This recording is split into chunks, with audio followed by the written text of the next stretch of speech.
Hoje é noite de Natal e quando nós pensamos no Natal, uma das primeiras coisas que podem nos vir à mente é essa cena que nós, na nossa tradição histórica cristã, chamamos de presépio.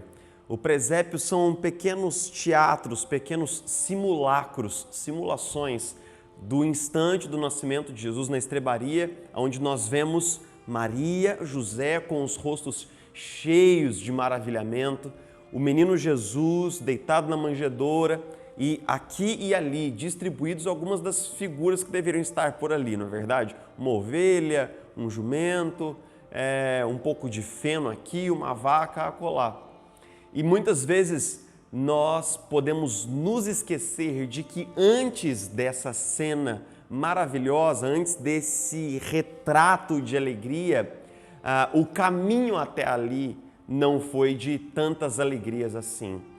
Geralmente, na nossa vida, assim como na vida de Jesus, entre uma foto de alegria e outra, existe um caminho, existe um trilho, existe um espaço, um intervalo de lutas, de dificuldades, de oposição. E eu gostaria de lembrar com você que, a despeito do sorriso que certamente estava no rosto de Maria naquela noite, a despeito do olhar maravilhado de José como pai de um menino que lhe fora dado pelo Espírito Santo para ser o seu pai terreno e ser aquele que o criaria nos caminhos do Senhor, ainda assim o caminho até ali não havia sido nada fácil. Ou seja, ter um álbum de gratidão não quer dizer que nós temos apenas cenas boas, apenas partes de prazer e alegria. Não funciona assim, você e eu sabemos. Mas quando nós fazemos a nossa coletânea dos milagres e montamos o nosso álbum de gratidão, nós podemos fazer algumas coisas. E entre uma delas é colocar o sofrimento passado e vindouro em perspectiva. E eu gostaria que você acompanhasse essa ideia comigo junto do evangelista Mateus, no capítulo 1, no verso 18, quando ele diz assim: foi assim o nascimento de Jesus Cristo. Maria, sua mãe, estava prometida em casamento a José, mas antes que se unissem, achou-se grávida pelo Espírito Santo. Por ser José, seu marido, um homem justo, e não querendo expô-la à desonra pública, pretendia anular o casamento secretamente. Mas, depois de ter pensado nisso, apareceu-lhe um anjo do Senhor em sonho e disse: José, filho de Davi, não tema receber Maria como sua esposa, pois o que nela foi gerado procede do Espírito Santo. Ela dará à luz um filho e você deverá dar-lhe o nome de Jesus, porque ele salvará o seu povo dos seus pecados. Tudo isso aconteceu para que se cumprisse o que o Senhor dissera pelo profeta: a virgem ficará grávida e dará à luz um filho e o chamarão Emanuel, que significa Deus conosco. Ao acordar, José fez o que o anjo do Senhor lhe tinha ordenado e recebeu Maria como sua esposa, mas não teve relações com ela enquanto ela não deu à luz um filho, e ele lhe pôs o nome de Jesus. Nós passamos e perpassamos a história do nascimento de Jesus muitas vezes ao longo das nossas celebrações natalinas. Mas é bem possível que nós possamos nos esquecer por causa do pretenso conhecimento do texto e da pretensa familiaridade com a história. Nós podemos nos esquecer do quanto foi angustiante, problemática, inusitada e até mesmo perigosa a conjuntura na qual Jesus nasceu. José, um homem que era descendente da linhagem de Davi, bem como Maria, que também vinha de uma linhagem messiânica, ambos, provavelmente muito jovens, estavam prometidos em casamento um ao outro. Como isso acontecia no mundo antigo? Não tinha isso de namoro, de flerte, de olhares, né? Não havia esse tipo de interação social. As famílias, elas entendiam que aquele casamento poderia ser benéfico para ambos os lados e os pais contratavam, em geral era assim, o noivado entre os filhos. Esse noivado era um período probatório para a noiva e para o noivo. Ele deveria trabalhar construindo um puxadinho na casa dos pais, os lares eram agregados e as famílias eram famílias estendidas, e a esposa deveria trabalhar então no seu enxoval de casamento daquele período de 1 ano, talvez um pouco mais, talvez um pouco menos. Mas, naquele período probatório, no qual Maria estava recolhida, cuidando das suas coisas como uma noiva prometida em casamento, ela recebe a visita de um anjo que lhe diz que ela ficará grávida do Espírito Santo. Agora,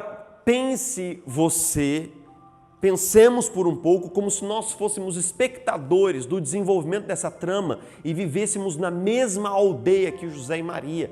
Nós estamos vendo as famílias se aproximando, nós acompanhamos as solenidades que eram públicas envolvendo o noivado, e então, repentinamente, você e eu, caminhando pela aldeia, topamos com Maria, e ela tem uma barriguinha já anunciada.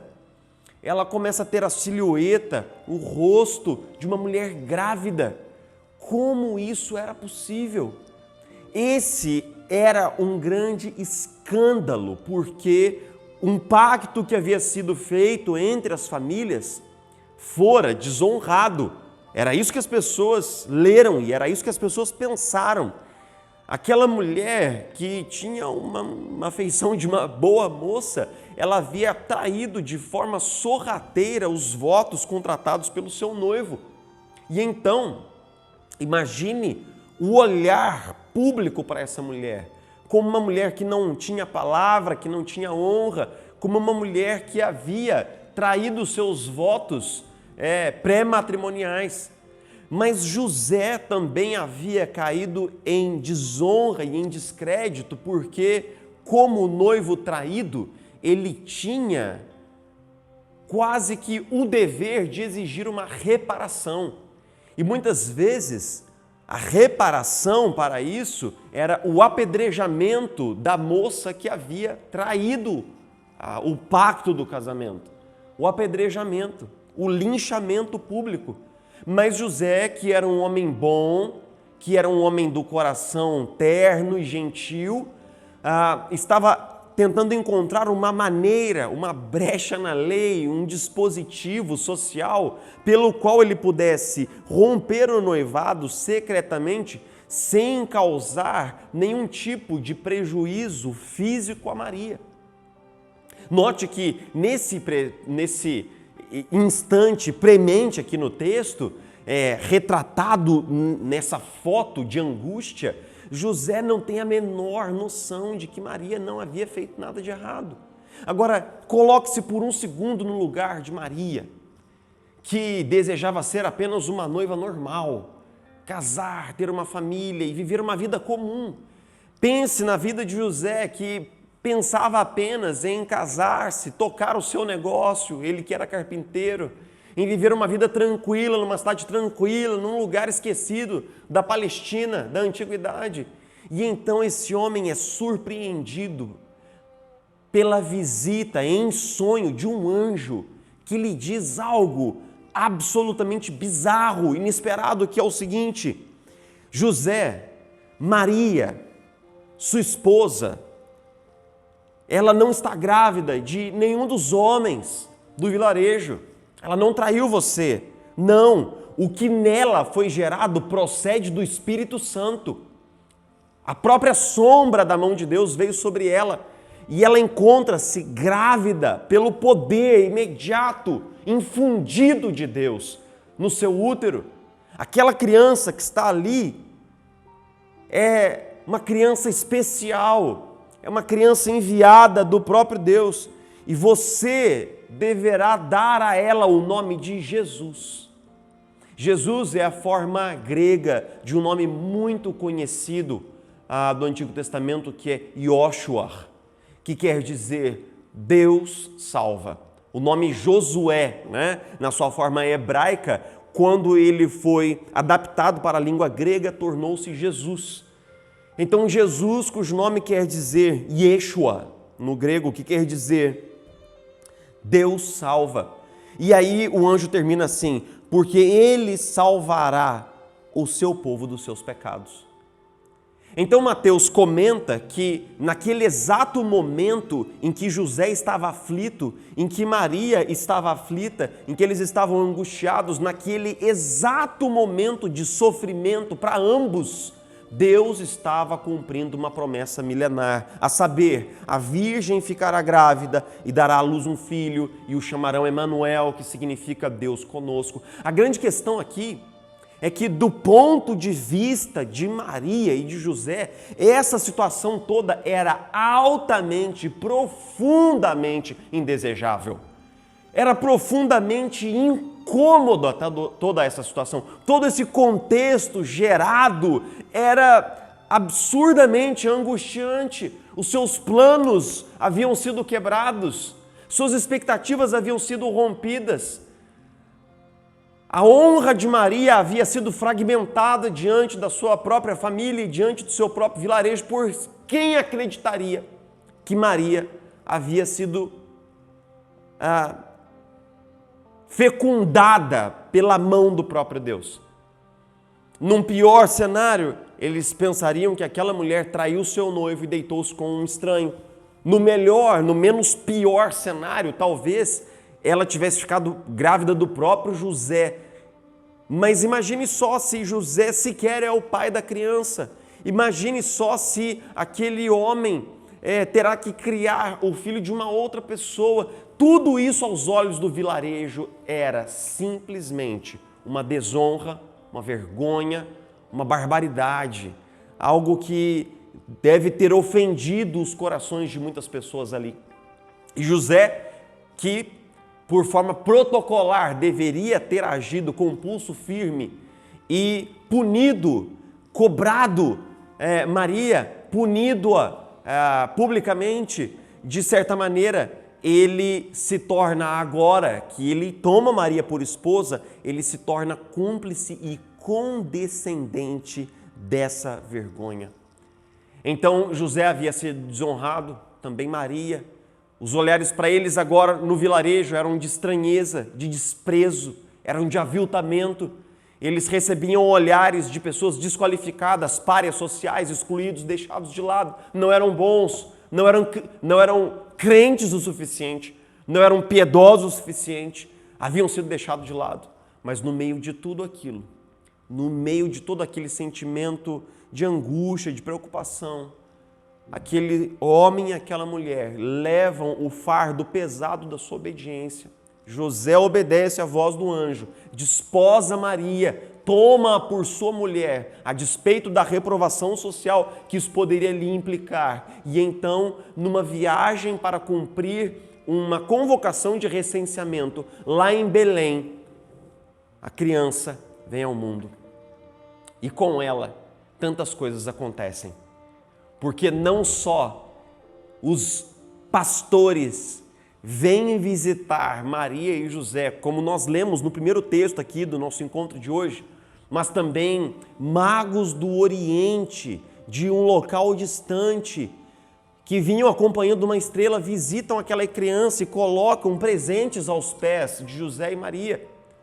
O grande homem de Deus, Simeão, encontra-os no templo e reconhece aquela criança como sendo o Messias, tomando-a nas mãos, diz assim: agora já podes despedir o teu servo, Senhor, porque os meus olhos viram a salvação. E então a profetisa, que nós lemos aqui no texto, Ana, ela toma aquela criança nos braços e também dá graças a Deus, e uma série de milagres e sinais vão confirmando no coração de José e Maria que eles haviam recebido um presente especial de Deus. Eles haviam recebido o chamado único, irreplicável na história da salvação, de criar nada mais, nada menos do que Jesus Cristo, nosso único e suficiente Senhor e Salvador. Note como entre cada retrato de alegria e de confirmação existe um período de angústia, de espera, de penúria.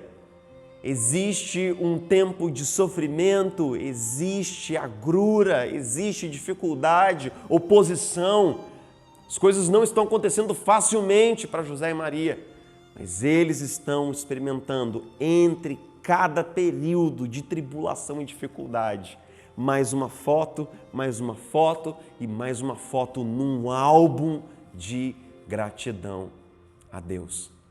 Eu gostaria que você pudesse pensar comigo no final dessa reflexão que Deus trabalha assim na minha vida e na sua vida também. Deus trabalha assim na nossa comunidade. Hoje nós vemos algumas fotos da nossa comunidade, desde o seu primeiro momento até o dia de hoje. Cada pessoa que se uniu a nós, cada um dos encontros que a gente fazia, que ficava um pouco esvaziado, a gente ficava com o coração apertado. Olha, será que essa plantação vai dar certo? Cada uma das dúvidas que perpassaram ao nosso coração. E entre cada um desses momentos, Deus foi acrescentando pessoas, famílias, amigos, irmãos na fé, e mais fotos foram sendo colocadas e alocadas no nosso mural de gratidão, no nosso álbum de gratidão. Mas também é assim na sua vida.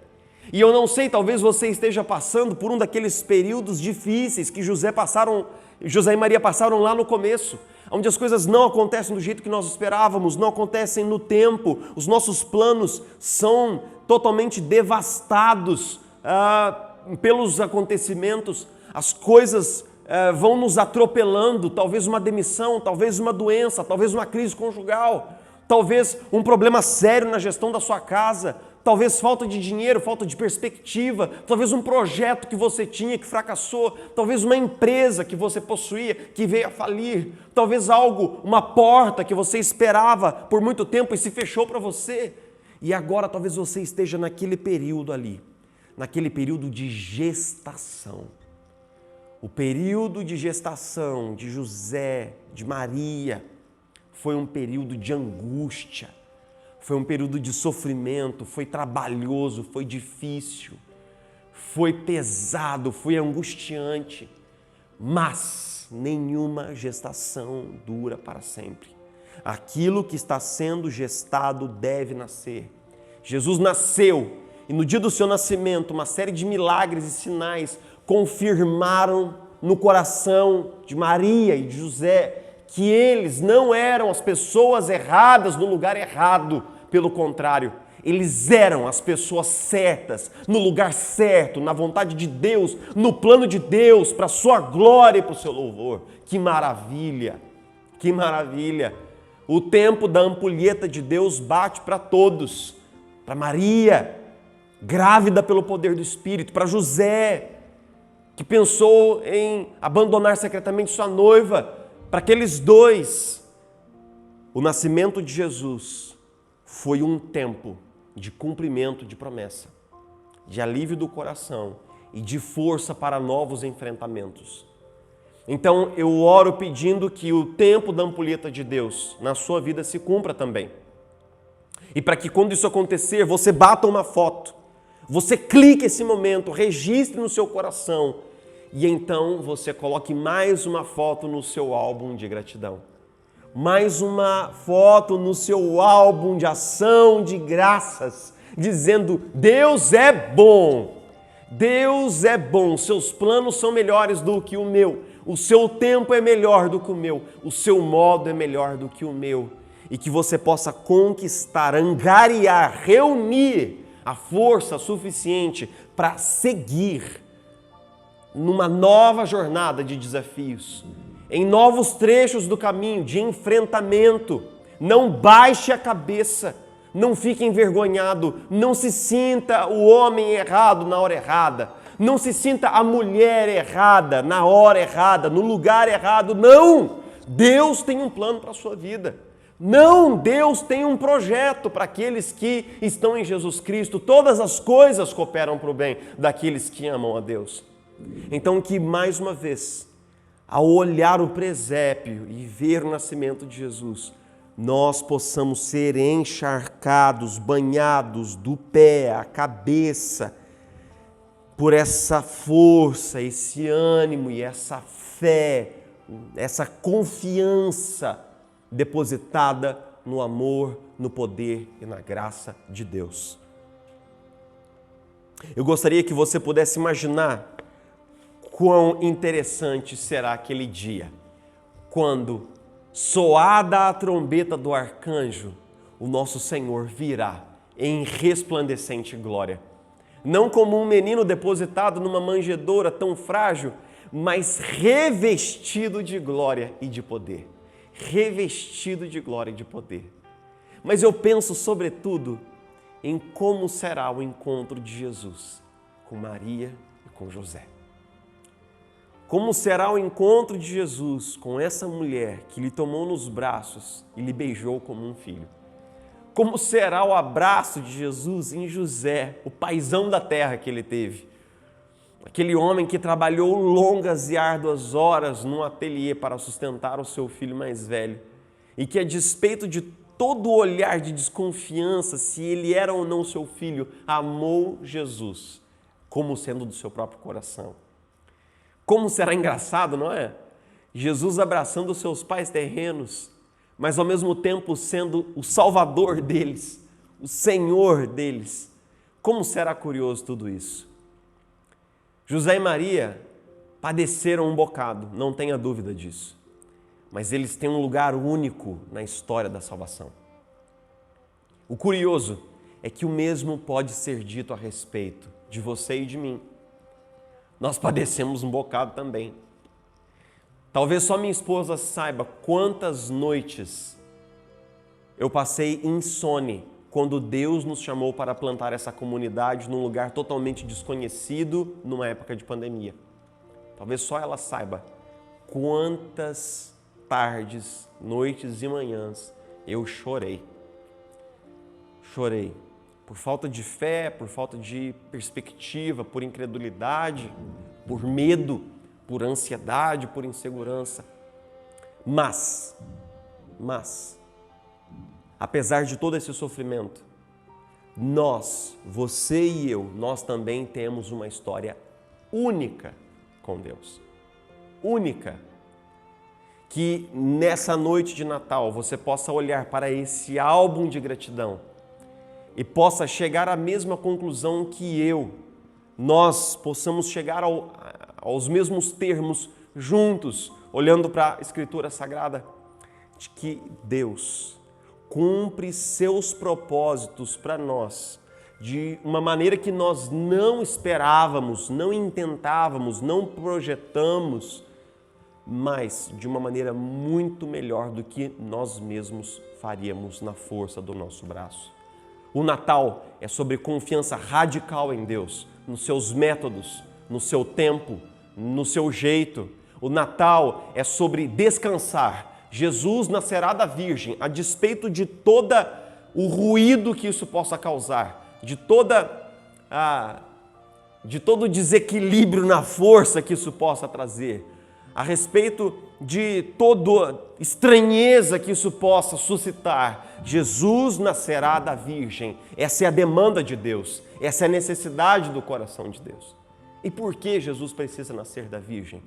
Porque Jesus só poderia ser o nosso Salvador se ele fosse totalmente homem, como diz um dos nossos credos mais antigos, o niceno, totalmente homem, totalmente Deus. Totalmente homem para nos representar na cruz do Calvário, morrendo como nosso cabeça em nosso lugar, mas totalmente Deus para obedecer aos comandos de Deus, para obedecer a Deus do princípio ao fim e levar sobre si o nosso próprio pecado. Então, na vida de Maria cumpriu-se uma promessa: o Salvador nascerá, o Filho nascerá da Virgem. Que Deus possa abençoar você. Um Feliz Natal para você e para sua família.